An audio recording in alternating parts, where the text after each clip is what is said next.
नाशिकच्या सिडकोमधील माऊली लॉन्स लगतच्या महालक्ष्मी नगरमध्ये श्री ज्वेलर्स दुकानावरती दुपारी 1 ते 1:30च्या सुमारास दरोडा पडल्याची घटना घडली आहे। श्री ज्वेलर्स या दुकानाचे मालक घोडके आणि त्यांच्या पत्नी या दुकानामध्ये बसलेले असताना अज्ञात 2 इसम तोंडाला रुमाल बांधून आले। त्यांनी घोडके यांना बंदुकीचा धाक दाखवत लाखो रुपयांचा सोन्या चांदीचा ऐवज लुटून नेला आहे। भर दिवसा रहदारीच्या ठिकाणी दरोडा पडलाय, त्यामुळे सिडको परिसरात एकच खळबळ उडाली आहे। सदर घटनेची माहिती अंबड पोलिसांना समजताच सहाय्यक पोलीस निरीक्षक शेखर देशमुख, उपायुक्त प्रशांत बच्छाव तसेच संदीप मिटके, वरिष्ठ पोलीस निरीक्षक सुनील पवार घटनास्थळी दाखल झाले, तर पुढील तपास अंबडचे पोलीस करतायत। दरम्यान भर दिवसा दरोडा पडल्यानं नागरिकांमध्ये भीतीचं वातावरण पसरलंय। आता यापुढे पोलीस काय कारवाई करतायत याकडे सर्वांचं लक्ष लागलंय।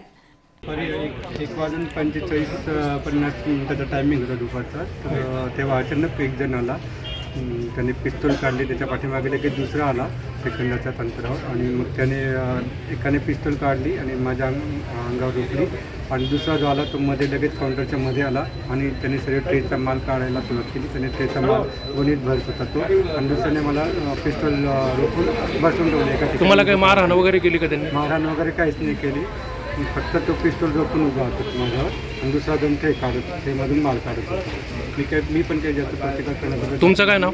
दीपक सुधाकर बोलते। बसलेली होती मी, हे पण दुकानात होते, मी पण दुकानात होती। मग त्याच्यातनं एक जण मध्ये आलं आणि मला वाटलं कस्टमर वगैरे असतील म्हणून मग मी उठून इथे उभी राहिली, बघितलं तर बाहेर पण अजून एक जण होतं, दोघांच्या तोंडाला मास्क बांधलेलं होतं। मग माझ्या लगेच लक्षात आले मास्क घालून कधी कोणी सोनाराच्या दुकानात एंट्री करतं म्हणजे काहीतरी हे आहे। तोपर्यंत माझ्या डोक्यात आलं, तोपर्यंत त्याने त्यांच्यावर बंदूक रोखली आणि म्हणे तुम्ही बिलकुल चूक उभं राहायचं, बिलकुल कुठेच हालचाल करायची नाही, बाहेर बघायचं पण नाही, कोणाला बोलवायचं पण नाही, कोणते बटणं दाबायचे पण नाही म्हणे। असं त्यांनी म्हटलं।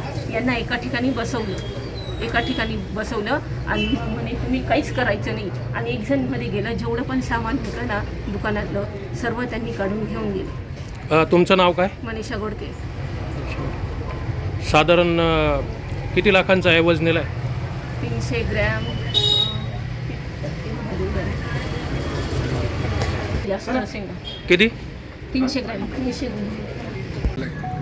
आज नाशिक शहरातील अंबड पोलीस स्टेशन हद्दीतील महालक्ष्मी नगर येथील श्री ज्वेलर्स या दुकानात 2 इसमांनी हातात पिस्तूल घेऊन प्रवेश केला आणि धाक दाखवून त्यांनी दुकानातील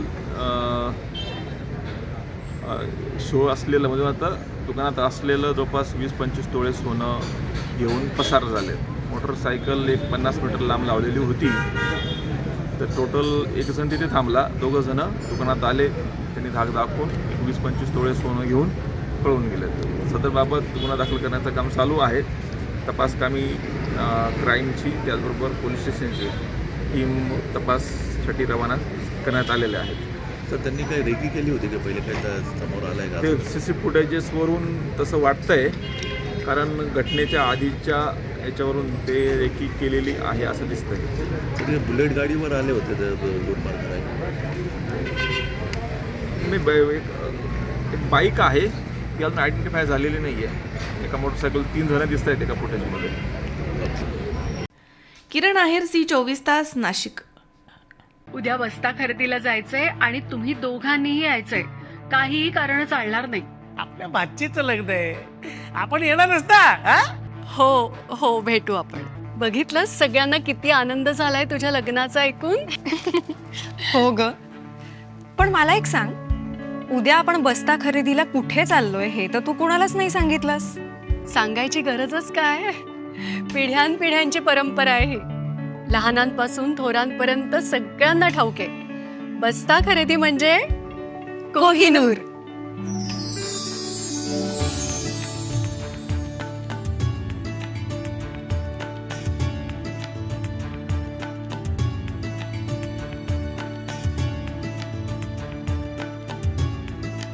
बस्ता खरेदीचं हक्काचं ठिकाण कोहिनूर, MG रोड आणि सावेडी, अहिल्यानगर।